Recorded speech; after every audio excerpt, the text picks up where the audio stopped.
The air in the vast processing warehouse hung heavy, smelling of aged paper, industrial solvent, and a persistent, underlying chill.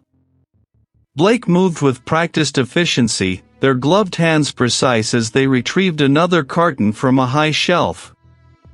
Each container held a fragment of the past, meticulously catalogued, cross-referenced, and shelved according to a system Blake had personally refined over years. Their world was one of order, of facts contained within discrete units, of history preserved against the slow decay of time. Today's task involved the final integration of a collection from a defunct municipal record office, a trove of forgotten deeds, minor court proceedings, and obsolete infrastructure blueprints. Blake methodically scanned each box, verifying its contents against the digital manifest. The repetitive action was a comfort, a predictable rhythm in the otherwise unpredictable flow of existence. They valued the certainty of established protocols. A minor discrepancy emerged on row 7, section gamma. A carton, designated miscellaneous uncatalogued, 1907 to 1911, sat where a municipal utilities, 1912 to 1915 box should have been. Blake felt a familiar prickle of annoyance. Such errors were rare under their supervision. They pulled the misfiled box, its cardboard brittle and dusty, the faded ink of its label almost illegible. The weight was unusual, heavier than expected for a collection of old papers. Returning to their workstation, a long steel table under the hum of fluorescent lights, Blake carefully sliced through the tape. Inside, nestled amongst yellowed newspaper clippings acting as packing material, was not a stack of documents, but a single object. It was a polyhedron, palm-sized, dense and impossibly dark.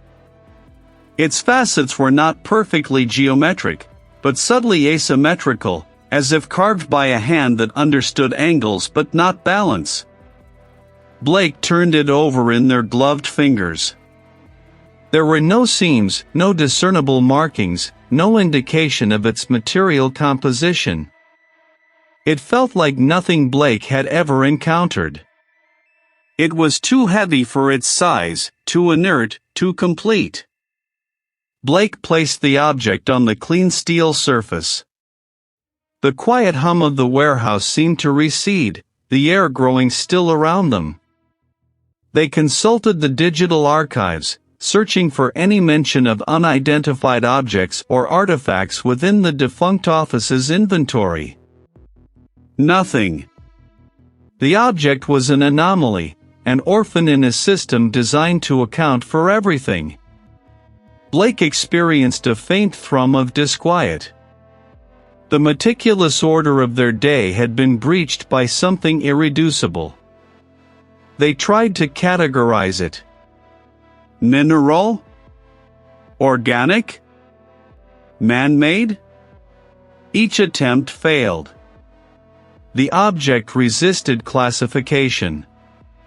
Its very presence seemed to subtly alter the immediate environment.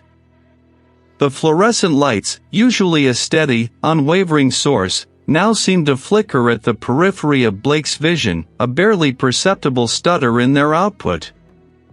Blake ran a gloved finger over one of the object's facets, feeling the impossible coolness seep through the fabric. A faint, almost imperceptible tremor ran through their hand, not from fear, but from a profound sense of wrongness. The afternoon passed in a fog of concentrated, unproductive analysis. Blake found themselves repeatedly drawn to the object, picking it up, turning it, examining it from every angle, as if sustained scrutiny might force it to reveal its secrets. Each time, the same unsettling stillness, the same baffling material. As the shift ended, Blake secured the object in a locked drawer, feeling an irrational compulsion to keep it hidden, even from the evening staff. They removed their gloves, the skin beneath feeling oddly sensitive, a faint residual coolness lingering on their fingertips. The world outside felt different, subtly off-kilter. The familiar sounds of traffic, the distant hum of the city, seemed muted, as if heard through a layer of dense cloth. Blake's evening routine often included a solitary walk to the frozen lake on the city's outskirts. It was a vast expanse of unyielding ice and snow, a stark, silent landscape that offered a sense of scale and perspective. Tonight, the air was crisp, biting at exposed skin. The sky was a bruised purple, fading to an indigo band along the horizon where the last vestiges of twilight clung. Reaching the lake's edge, Blake stood on the snow-dusted bank, watching the way the light fractured across the immense, smooth surface of the ice. Usually, the geometric precision of the frozen lake, the intricate patterns of its cracks, offered a calming counterpoint to the complexities of human history they managed daily. But tonight, the patterns seemed to shift, to subtly rearrange themselves into forms that were not quite natural, echoing the unsettling angles of the polyhedron. The lines seemed to converge on an unseen point beneath the ice, hinting at a hidden architecture. Blake gazed across the expanse, feeling a peculiar sensation, as if the horizon itself was not a clear demarcation, but a blurred edge where known reality met something else. The world felt thinner, more fragile. The meticulous order Blake had cultivated, the certainty of their structured existence, felt suddenly precarious, like a thin sheet of ice over an unknowable depth. Each container held a fragment of the past, meticulously catalogued, but the one now resting on their workbench hummed with a different kind of history. It was not a hum they could hear, but a deep, resonant vibration that settled in their bones, a low frequency that bypassed the ears and went straight to the core. Blake had spent the last 2 days poring over the item, the strange, obsidian-like artifact from the unmarked carton. It was smaller than they remembered, or perhaps their perception was simply shifting. The faint, almost imperceptible etchings Blake had initially dismissed as natural imperfections now coalesced into intricate, impossible geometries. They were not carved, they seemed to exist within the material, shifting slightly when viewed from different angles, never quite resolving into a definable pattern. Blake had tried to cross-reference the carton's sparse internal tags with the warehouse's digital inventory, but every search returned an error, a blank entry, or an outright system crash. It was as if the item itself actively resisted categorization. The archivist felt a prickle of unease, a sensation that had grown steadily since they first touched the artifact. It wasn't fear, not precisely, but a profound disorientation. The warehouse, once a bastion of order, now felt like a labyrinth designed by a deranged mind, its rows of shelves stretching into an endless, echoing expanse. One evening, after the last colleague had departed, leaving Blake alone in the cavernous space, they found themselves drawn to the artifact again. They had spread out a series of old maps and land surveys, all dated from the late 19th and early 20th centuries, retrieved from the same section of the warehouse. They noticed a recurring symbol, a subtle, almost subliminal mark present in the decorative borders of several unrelated documents, old property deeds, a forgotten shipping manifest, even the corner of a child's drawing tucked into a historical society's donation. It was the same impossible geometry they saw shifting within the artifact. Blake's breath hitched. They pulled out a magnifying glass, their hands trembling slightly. The symbol wasn't overtly sinister, just wrong.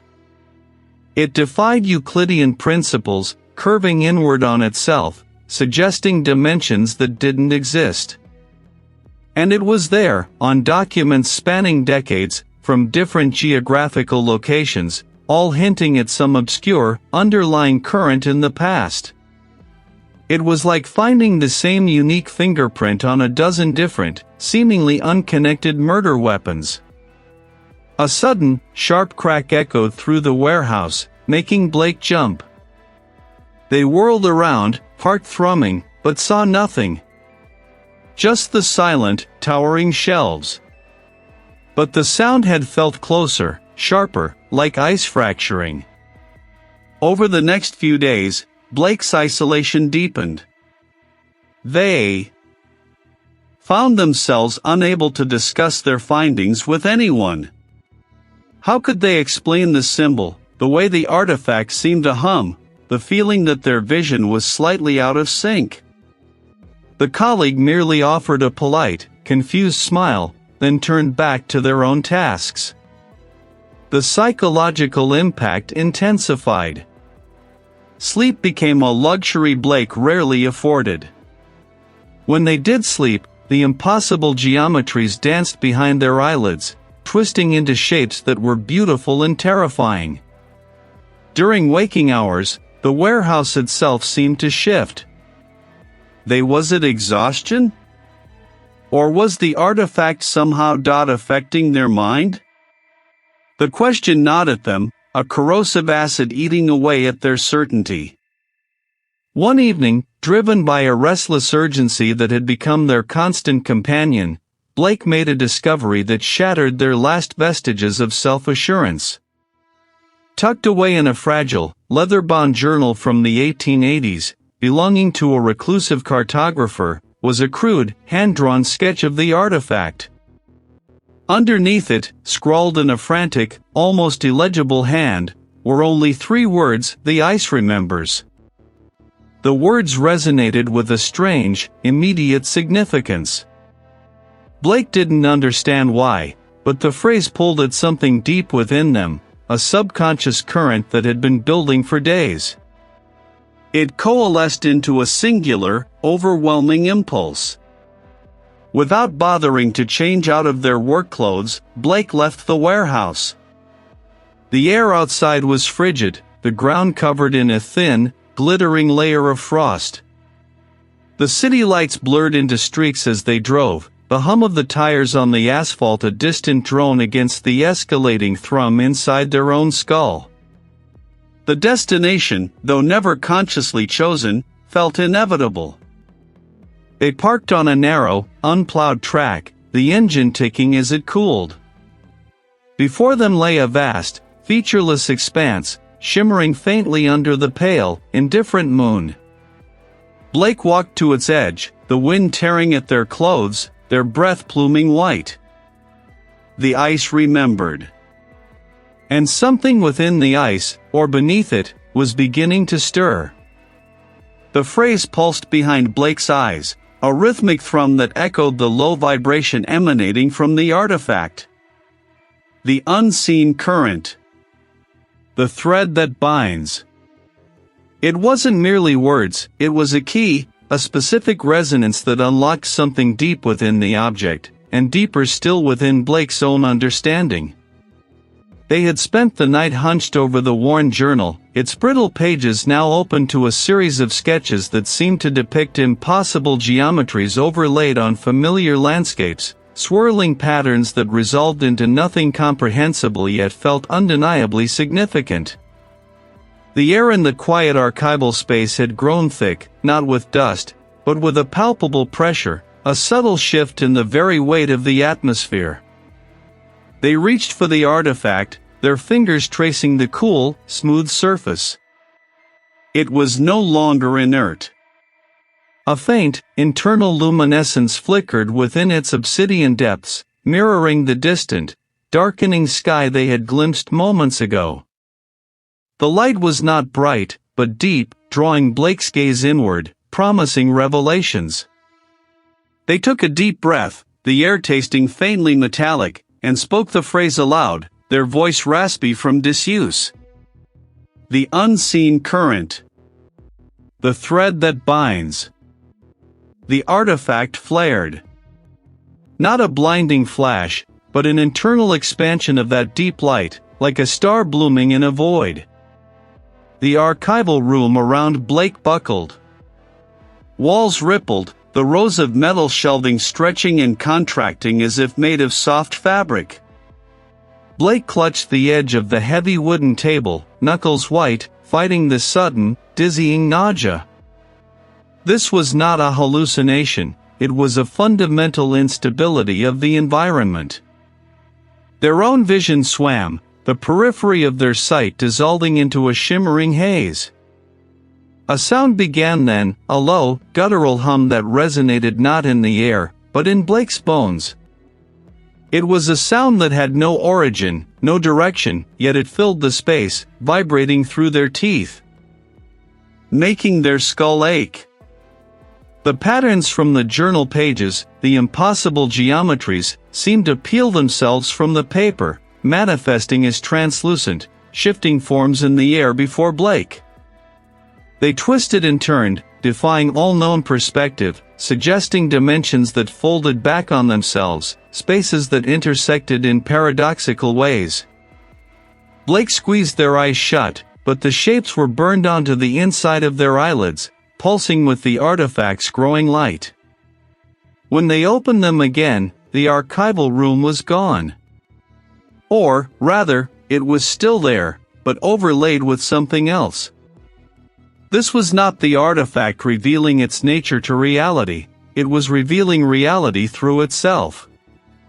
The horror was not an external entity, but an intrinsic, unfathomable truth of existence that had been neatly partitioned away by human perception. They couldn't discern individual words, but the collective impression was one of immense age, of silent watchfulness. Blake looked down at their hands. They were trembling, but they were still their hands, solid and real, an anchor in this perceptual maelstrom. The artifact lay on the table, still glowing, its light seeming to emanate from the core of this new, terrifying vista. A single, stark image solidified in the swirling chaos before them, a vast, flat expanse of ice, stretching to an indistinguishable horizon under that impossible sky. It was the frozen lake, clear and sharp in the midst of the distortion, an echo of a place Blake knew, yet transformed. It beckoned with an unsettling familiarity, a focal point in the unraveling. Driven by a desperate need for clarity, or perhaps a subconscious pull from the artifact itself, Blake stumbled towards the door, their legs heavy, each step a struggle against the shifting floor. They pushed open the heavy steel door, the physical resistance a welcome sensation. Outside, the familiar hallway of the archive building was gone. Blake stood at the edge of the very lake they had envisioned. The wind whipped at their clothes, carrying the scent of ice and something else, something metallic and vast.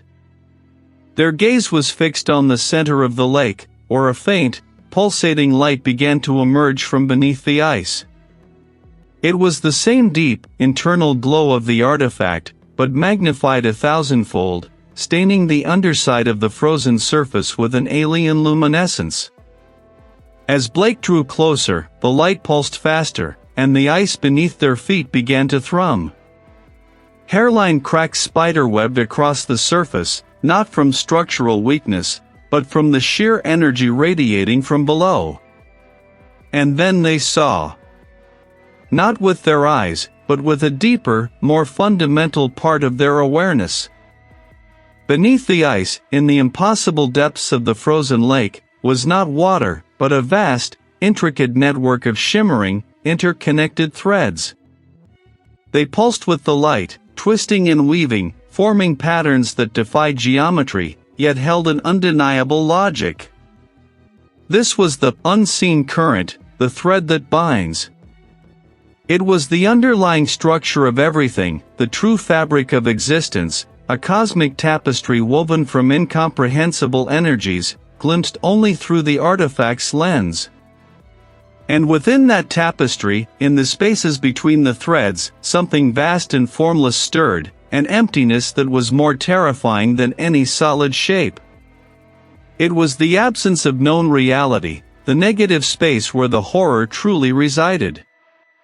Blake gasped, a choked sound lost in the wind. The artifact in their hand grew heavy, vibrating with the same frequency as the cosmic network below. Their reality shattered, not into fragments, but into an infinite, terrifying expansion. They understood now. The horror wasn't coming, it had always been here, woven into the very structure of the universe, silent and vast, waiting for the threads to be seen. And Blake, with their archivist's curiosity, had pulled a thread. Books on the shelves blurred into streaks of muted color, their pages dissolving into the very air. The archival room around Blake buckled, walls rippled, the rows of metal shelving stretching and contracting as if made of soft fabric. The deep light from the artifact pulsed, not just illuminating but rearranging the space.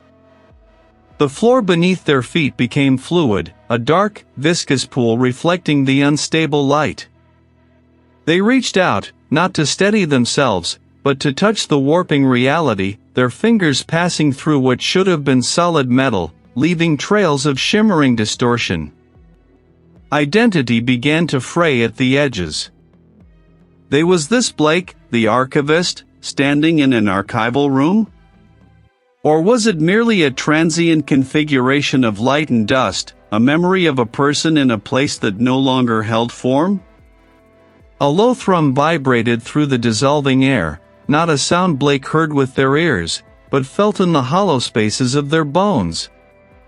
The artifact, now a beacon of pure, internal luminescence, seemed to direct this unseen current.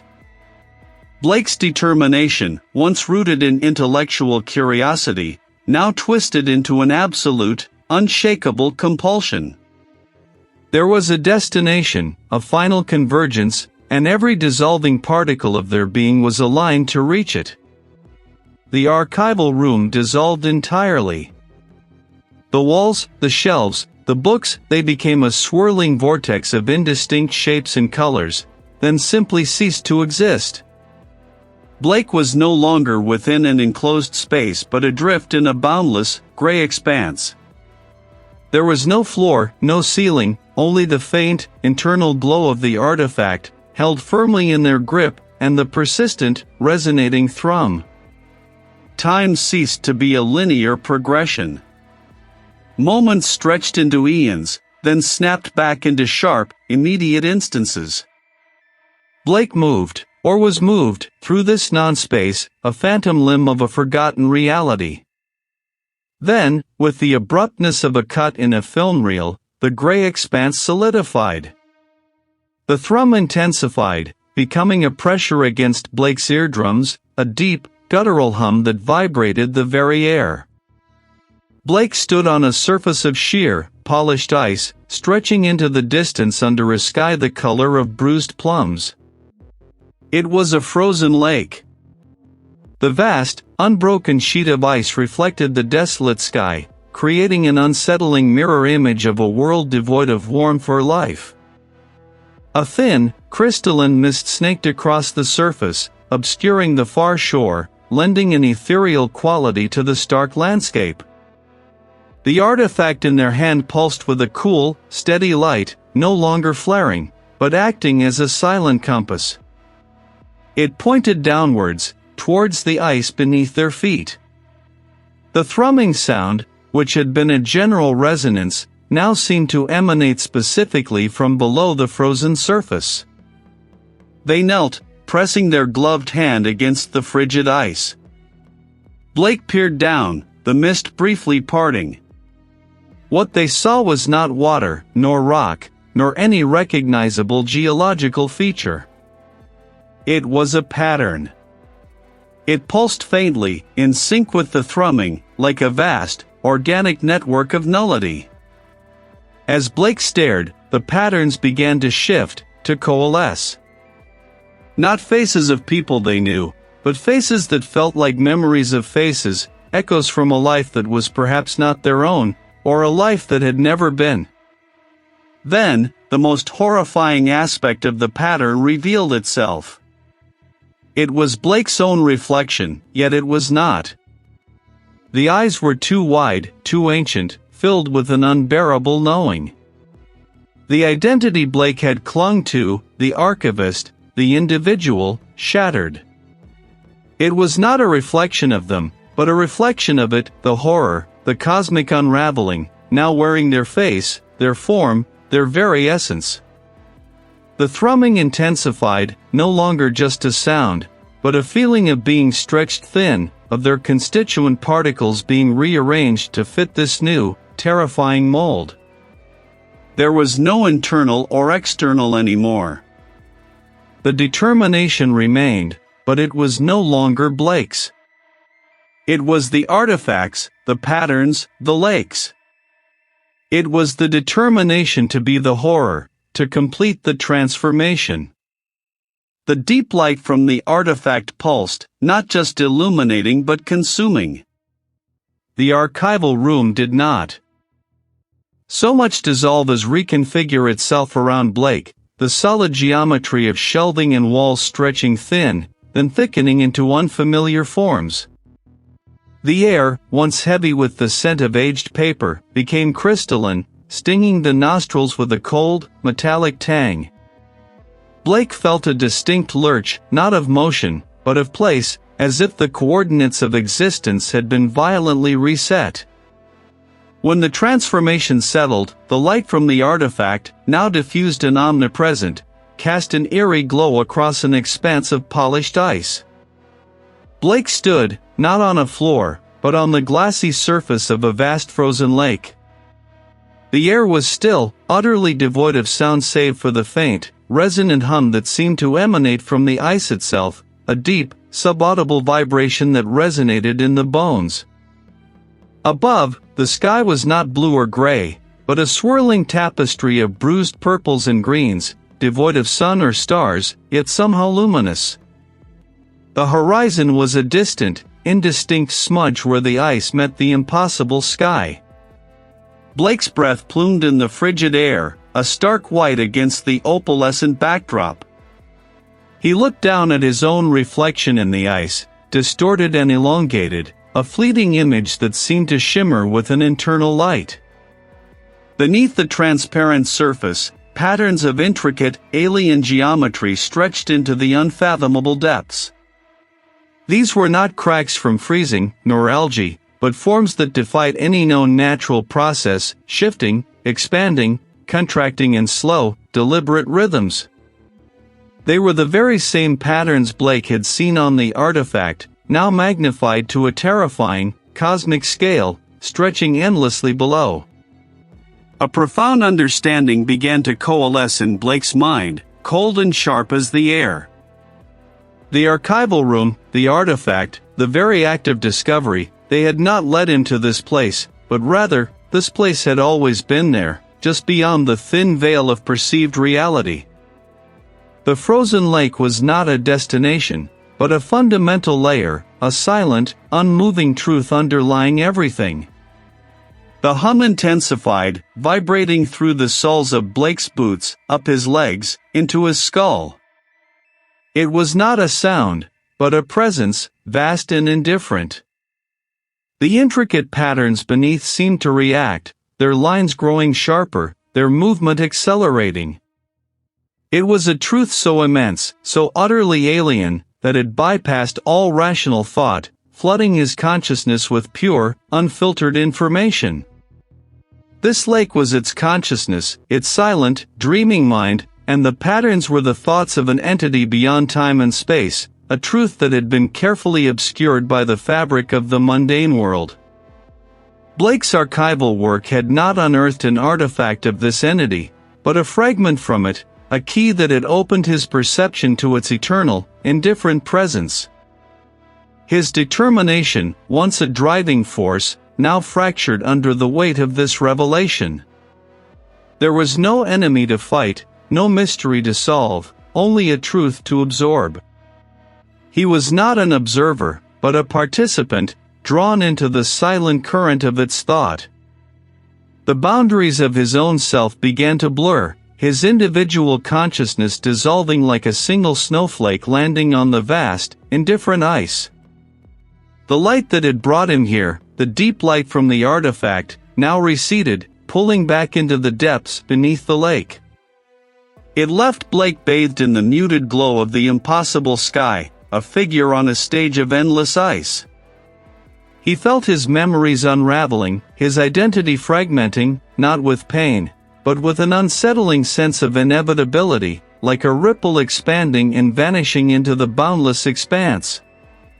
He was no longer Blake, the archivist. He understood, with a clarity that transcended human reason, that the entity did not act, did not intend, but simply was. And now, a small, insignificant part of that being was Blake, a tiny shard of consciousness absorbed into the immeasurable, silent dream. The frozen lake remained, vast and still, a mirror reflecting not the sky, but the eternal, horrifying truth of what lay beneath. Everything. The quiet hum persisted, resonating not just through the ice, but through the very structure of the world, a constant, silent presence, forever just beyond the edge of human comprehension.